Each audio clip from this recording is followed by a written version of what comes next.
Hey guys, Jeff with Westcott Design. So we just finished up this just over 900 mile road trip with this new 6th gen 4Runner. And I want to go over some stuff with you, things that I liked and things that I didn't like, and just kind of the overall on the whole truck and what my experience was.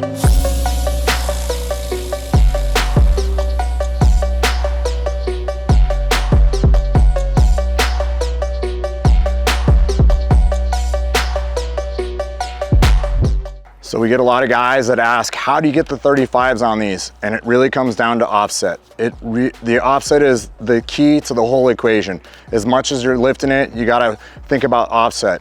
And in this offset, we're running a 17 by 8.5 with a plus 35, and this is a Method 703.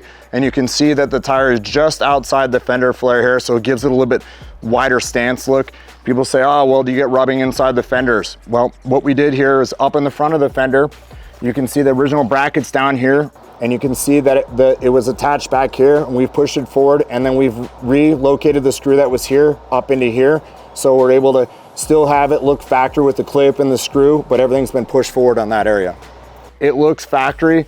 We'll probably cut those tabs off, but I just wanted to make sure after this road trip that everything was gonna work properly after seeing if we needed any more room, if it was good after the suspension settled on it and everything. Then around the back here, what we did, had the little cover that was over here. We removed the clips out of that, took the screws out, took the mount out of there, and then up in here between the frame horn and the body itself, the snow was caught up in here. And so what it was doing is the two were hitting each other. It was actually not snow, it had froze and turned to ice. So it was making a pounding sound. And so when I left to head home, it had ice frozen in there. And I could hear it banging, like it almost sounded like the suspension was falling out of the car.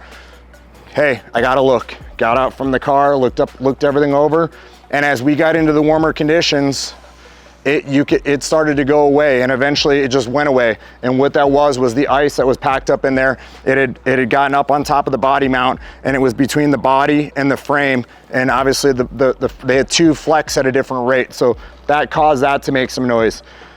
Not disappointed on the 35 12.5 by 17s. Actually super impressed because the turbocharged engine that's in this did a really, really good job.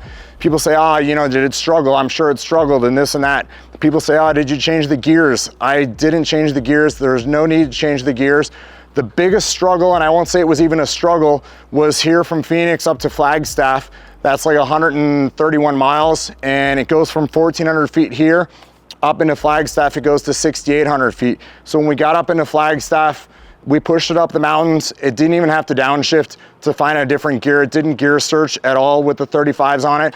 I just watched the boost gauge and it would build more boost when it needed to.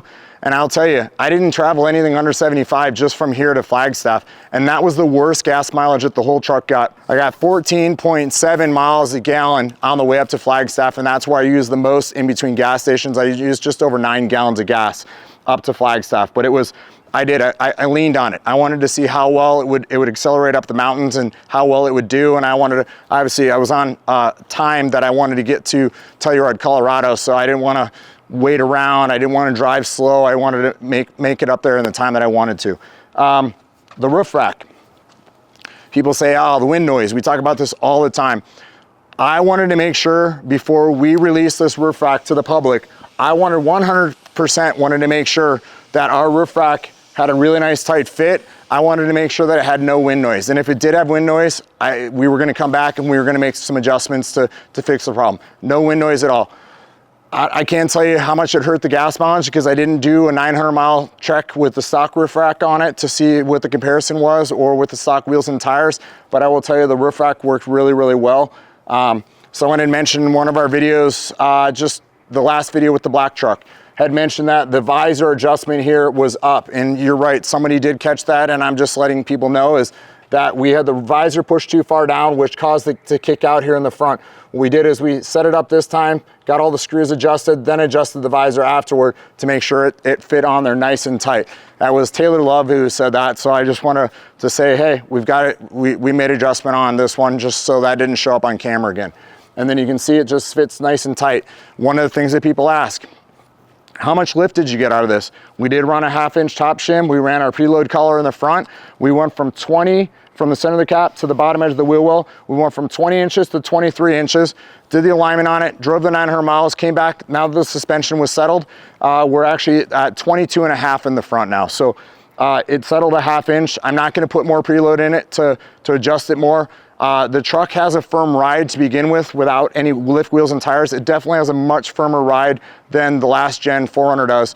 The last gen 4Runner felt very soft and kind of like lazy boyish, just kind of like had a lot of momentum. And then when you stopped fast in the old 5th gens, they would stand up on the bumper. If you'd go around a corner, it had a lot of body roll to it. So not gonna add any more preload. I think we're good on that. And again, I recommend if you're gonna run tires on these, 100%, do not, you can do what you want and then you can bitch about it that, hey, my truck rides rough. I would run a C-load tire on this truck, which is a 6-ply tire. The truck comes with a 4-ply tire, so there's no reason to go up to an 8 or a 10-ply tire. So do your research, find the tires that are gonna work on this.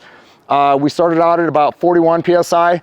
I brought them down to 35, then I brought them down to 33. I felt like it drove much better at about that 33. Yes, like I said, the suspension on this new truck is much firmer. And now we put a preload collar on it, it firms it up a little bit, but I want you to be clear and understanding that, hey, this is the setup to go with this. So we're 2.5 inches in the back here. We were at 22 in the back here originally. So now we are at 23 from the center of the axle to the bottom edge.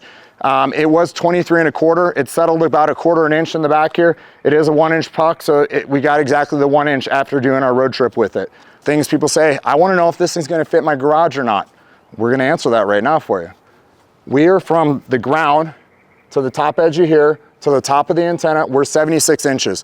I wanna say that after doing our numbers in the stock formation with the crossbars on it, the crossbars may have been even right there at 76 inches. So it really will fit in that garage. It'll fit in the parking garages, no problem at all. People say, well, how tall is your roof rack? We got that covered for you right here.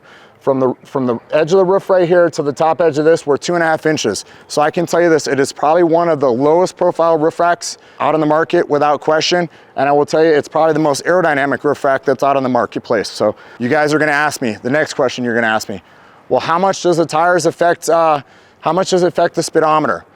I average between 1.8 and 2 miles per hour slower on the speedo off of GPS. So gas mileage up to Telluride, it's 470 miles.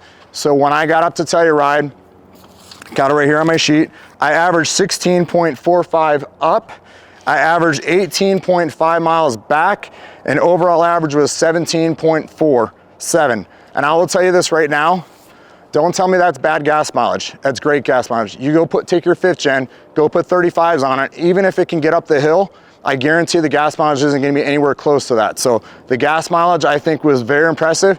Another thing for you, 70 miles an hour plus, you lose 10% of fuel economy based off of that 70 mile an hour. For every mile an hour over, you lose about 10%.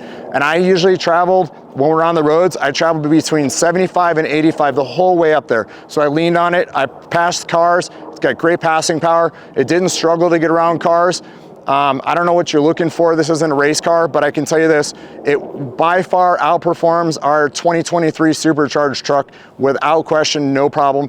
And I know that our supercharged truck, when we took that thing up to Telluride, did not get that kind of gas mileage. I was more like at 11.2 to 11.3. I got all the way down, climbing up to Flagstaff. I ended up at 7.6, going from here to Flagstaff. So I can tell you this, the fuel economy is much better on this. It's at a whole different level, and the power on it's amazing. So if you guys are interested in any of this stuff, any questions you guys have, please don't hesitate to reach out to.